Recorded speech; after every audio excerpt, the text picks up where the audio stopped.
மத்திய அரசின் ஒப்புதலோடு முதலாக டெல்லி குடியரசு தின விழாவில் புதுச்சேரி அரசின் அலங்கார ஊர்தி பங்கேற்றுள்ளது. இந்த ஊர்தி புதுச்சேரியின் கைவினை கலாச்சாரம் மற்றும் ஆரோவில்லின் நோக்கம் என்ற கருப்பொருளில் வடிவமைக்கப்பட்டிருந்தது. ஊர்தியின் முன்புறத்தில் உலக அமைதியின் அடையாளமான ஆரோவில் மாத்ரி மந்திர் புதுச்சேரியின் ஆன்மீக பெருமையை உலகுக்கு பறைசாற்றியது. தலைமுறையாக பாதுகாக்கப்பட்டு வரும் புதுச்சேரியின் அடையாளமான சுடுமண் சிற்பக்கலை இந்த ஊர்தியில் மிக நேர்த்தியாக காட்சிப்படுத்தப்பட்டது.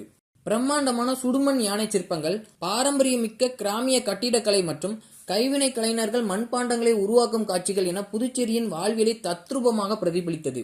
உள்ளூர் வாழ்வாதாரம் மற்றும் கலாச்சார தொடர்ச்சியை எடுத்துரைக்கும் வகையில் அமைந்த இந்த ஊர்தி மண்ணின் மைந்தர்களான கலைஞர்களின் திறமையை அரங்கேற்றியுள்ளது.